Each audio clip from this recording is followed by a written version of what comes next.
Financiarte, Prefeitura de Caxias do Sul. As palavras cinema nacional, educação, cultura, diversidade, repertório dançam sobre a tela. Ao ponto. A última letra é um rolo de filme. Produtor audiovisual. Olá, eu sou o Daniel Vargas e nessa oportunidade eu vou acompanhar Tem a pele vocês branca, a falar cabelos e sobre olhos pretos e documentário barba rala. ao longo de 6 videoaulas, nas quais vamos discutir um pouco da história, das formas de fazer documentário, alguns representantes importantes do documentário e como se criam projetos para construir histórias nesta linguagem audiovisual que é tão utilizada hoje em dia e que tem uma abrangência de possibilidades para contar histórias de um jeito um pouco diferenciado ou específico ao que a gente comumente conhece, como é a ficção. Aula 1. História do cinema. Para Documentário. isso, a gente precisa entender que o cinema como um todo, ele começou ou veio da fotografia, né? A fotografia como uma linguagem,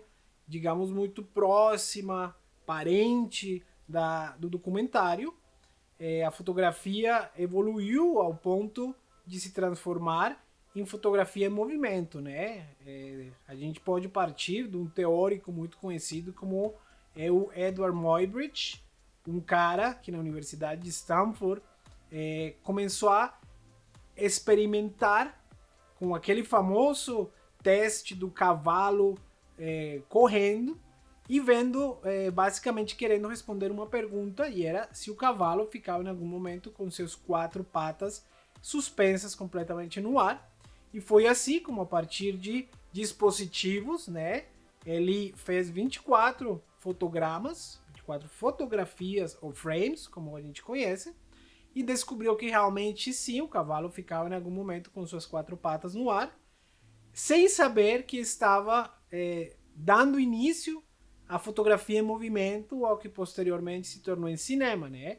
Então vale lembrar que essa iniciativa, a partir da fotografia, né, da manipulação da imagem, da construção de uma imagem gravada numa superfície, que foi o que a fotografia, ao longo da sua história, enquanto ela foi surgindo, se preocupou em criar, em fixar essa imagem no fundo, né, em trazer a realidade do mundo para alguma superfície através dos processos da luz, né, da câmera, do objeto e do fotógrafo, né, que são os principais elementos que compõem a fotografia, construiu esse processo de fotografia em movimento e daria início ao que a gente conhece como cinema. Mas o documentário, ele tem um ponto muito polêmico no início da história do cinema, pois todo mundo fala das primeiras imagens feitas com uma certa linguagem documental,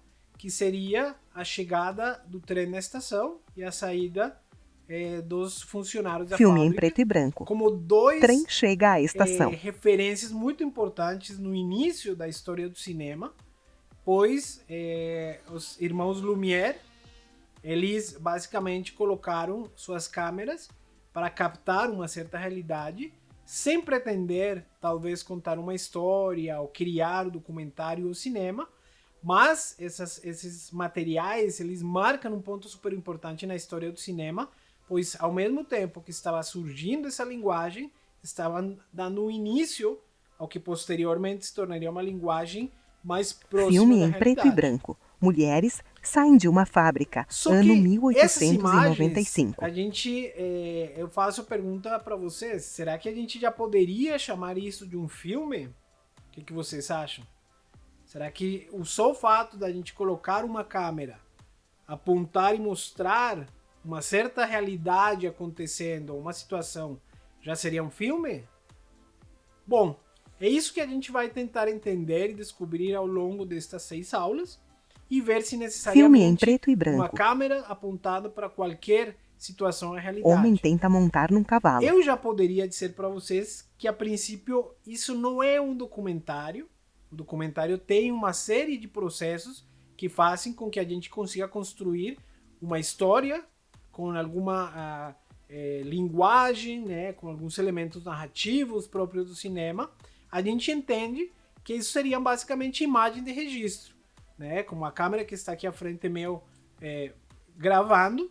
ela está fazendo um registro. Isso não quer dizer que necessariamente é um filme, é simplesmente uma câmera ligada, registrando alguma realidade. Ele está sentado à esquerda e à E já que direita há falamos de 2 realidade, vai ser um monitores. dos temas que posteriormente a gente vai abordar, pois existe uma polêmica muito profunda entre o que seria a realidade É mostrado do e peito para verdade cima. também, né? São temas que aparentemente são muito próximos, mas não necessariamente. Está de E o camiseta que e pode jaqueta ser real pretos. para mim, não necessariamente é real para vocês.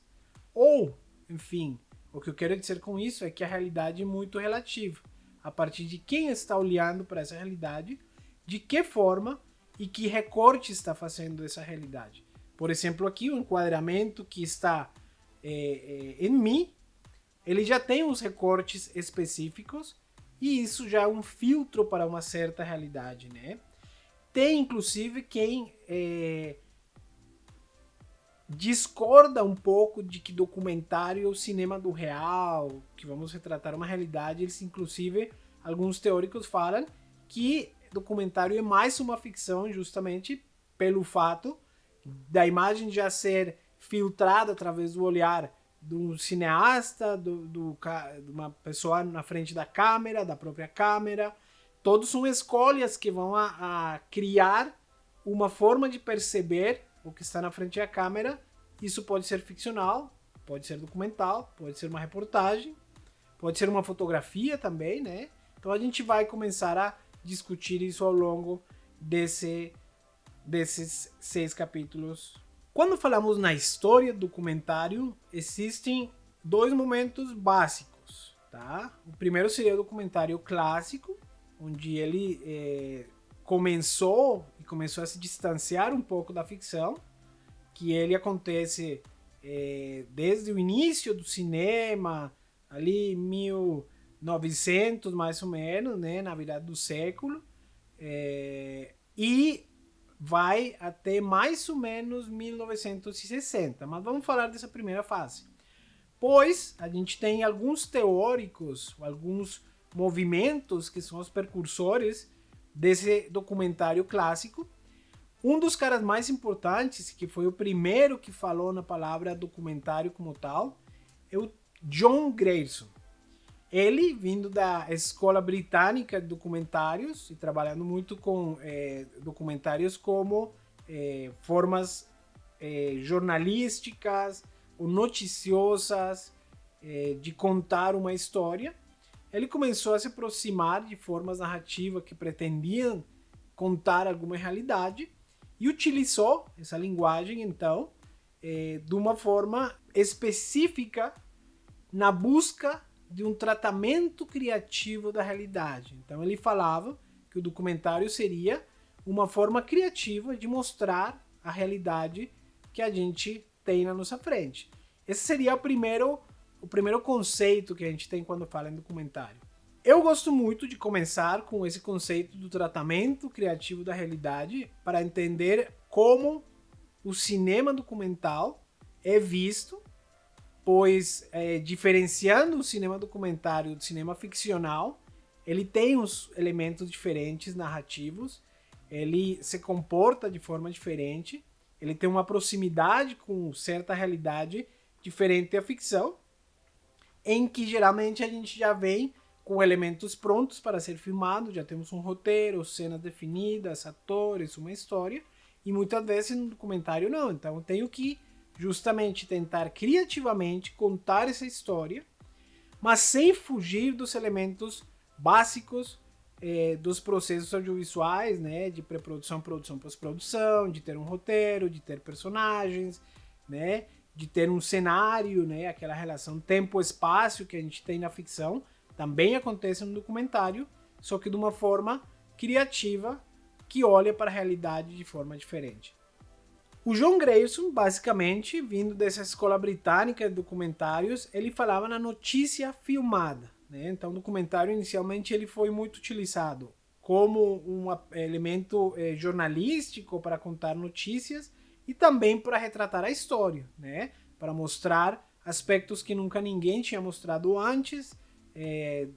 Desta forma, por exemplo, temos material da Primeira Guerra Mundial, da primeira parte do século, que era simplesmente colocar uma câmera e mostrar como aconteciam os fatos, um pouco seguindo esses primeiros passos dos irmãos Lumière de colocar uma câmera e registrar. Então o documentário durante muito tempo foi isso, né? Mas ele foi tomando corpo, ele foi se construindo a partir de outros cineastas que começaram a entender essa forma de cinema como uma forma possível de contar histórias. Nesse caminho, encontramos talvez o que é conhecido como um dos filmes iniciais do cinema documentário, que seria Nanook o Esquimo, o Nanook of the North, como conhecemos, uma obra do Robert Flaherty, um cara que tentou representar a realidade a partir da história dos esquimós e como era seu jeito de viver, de caça, de dormir, enfim, ele representou e mostrou essa vida, né, desses esquimós de uma forma um pouco antropológica. Filme né? em preto e branco.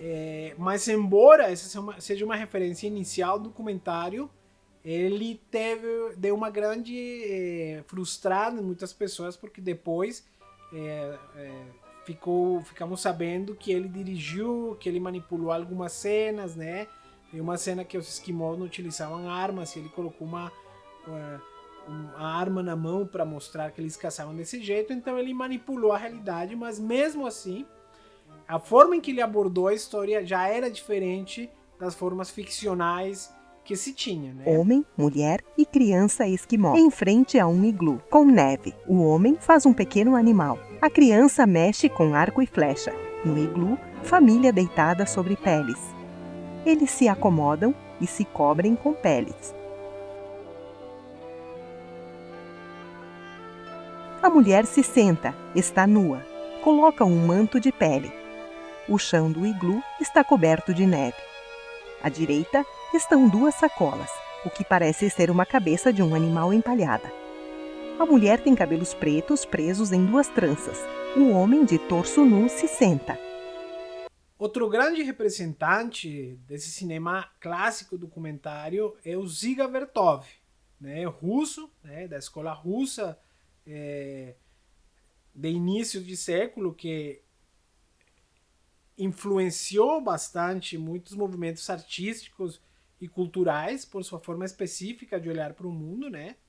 Então o Dziga Vertov tem um documentário muito conhecido, muito famoso e muito importante, que é O Homem com a Câmera, O Homem com uma Câmera de Filmar, e é um ensaio documental, pois ele narra a partir do seu ponto de vista como seria a vida de um cinegrafista percorrendo as ruas da cidade e registrando uma certa realidade, né? Mas ali tem um elemento bem importante para a história do cinema e para o cinema documental propriamente dito, que é a câmera.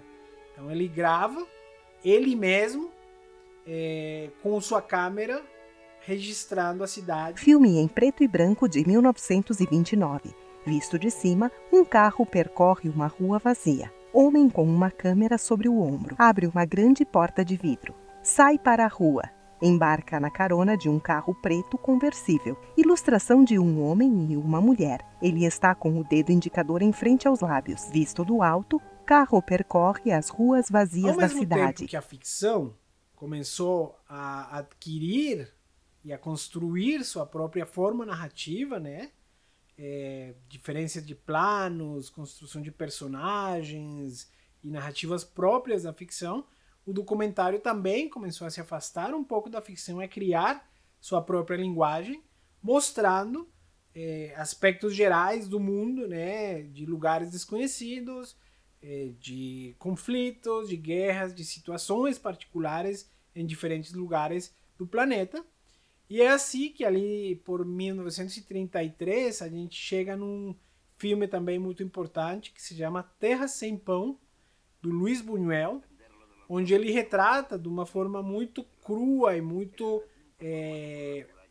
cruel a realidade de uma Espanha devastada pela Guerra Civil e se torna um documento muito importante para a gente ver a capacidade que o cinema documentário tem de se aprofundar em realidades que até então o cinema não tinha conseguido mostrar, né? Então ali a gente começa a ver que surgem realmente diretores que querem explorar essa narrativa cinematográfica documental, que não tem um compromisso necessariamente com seu espectador, mas sim com a realidade que eles estão retratando. Ali começamos a ver um cinema muito mais autoral, como falei, sem esse compromisso de contar uma história propriamente dita, mas registrar aspectos importantes do mundo nesse Filme momento. em preto e branco de 1933. Mulher lava roupa em um córrego. Próximo a ela, um porco chafurda na lama. Uma criança, com um bebê no colo, está sentada próximo da água. Ela pega algo do chão e coloca na boca do bebê. Filme em preto e branco, Olimpíadas, 1938. Em um estádio cheio de espectadores, homens competem no salto com vara. Árbitros, de terno e gravata, fazem anotações em pranchetas. Um dos competidores salta sobre a barra e cai em uma caixa de areia. Outro corre com a vara, impulsiona e completa o salto.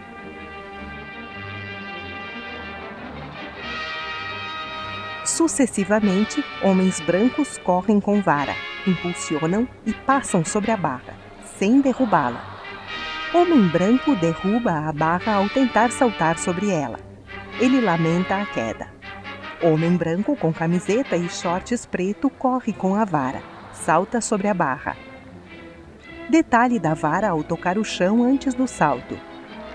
Homens continuam o salto, um após o outro.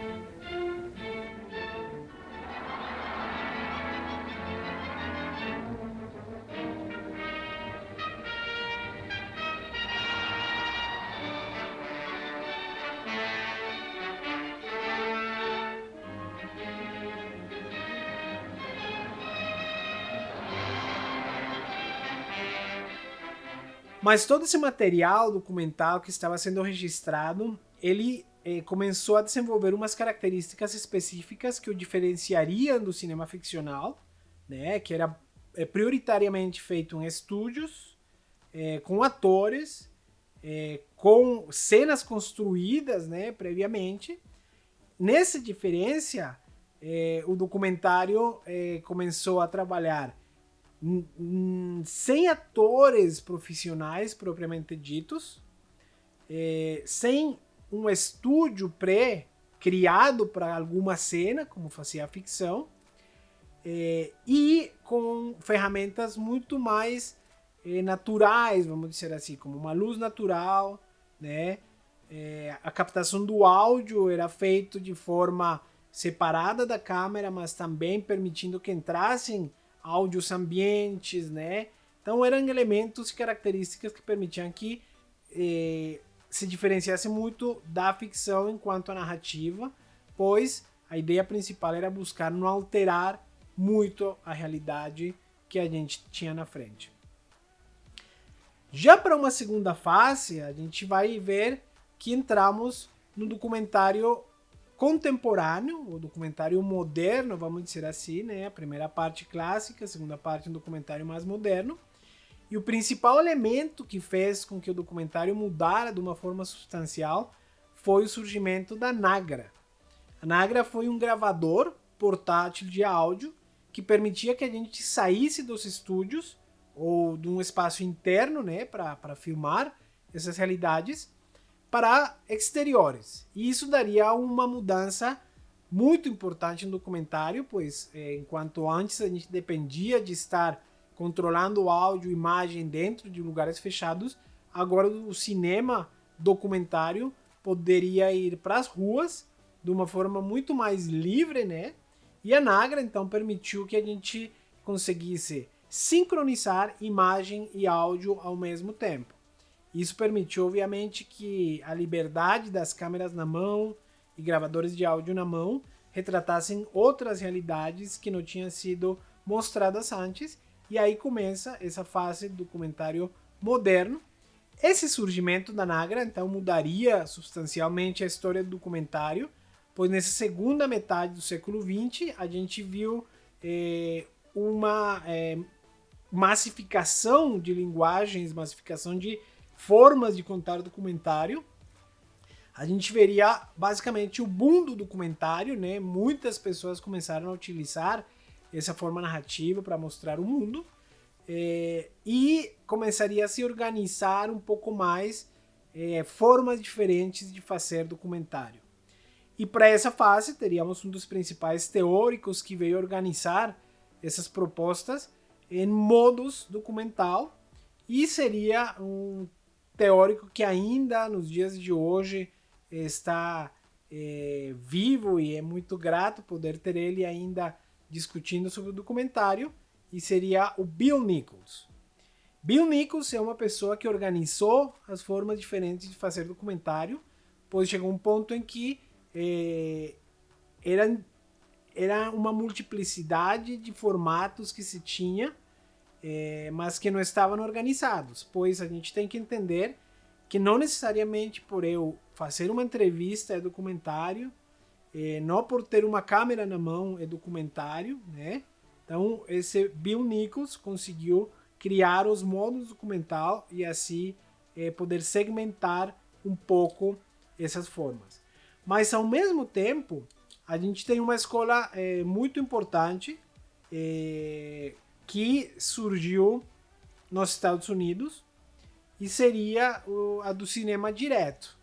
Essa facilidade da portabilidade do som permitiu que cineastas norte-americanos estabelecessem essa forma de contar histórias a partir do ponto de vista deles, seguindo alguma realidade o mais perto possível. Primary, 1960. John Kennedy chega em um salão com cerca de 200 pessoas que o cumprimentam sorridentes. Em pé, as pessoas aplaudem entusiasmadamente.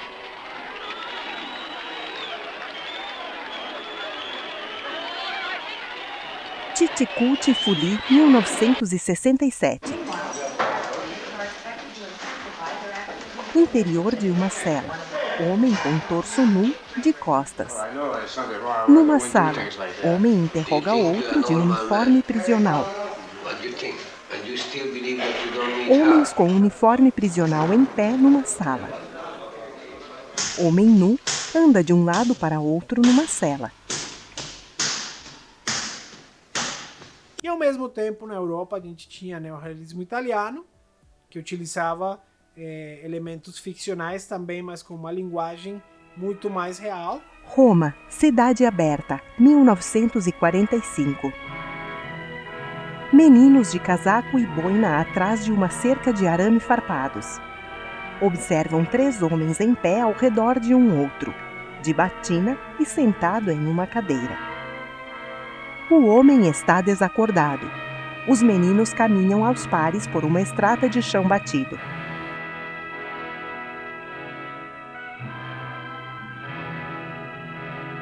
À distância, é possível ver a cidade de Roma. Na tela, em letras brancas, Fine.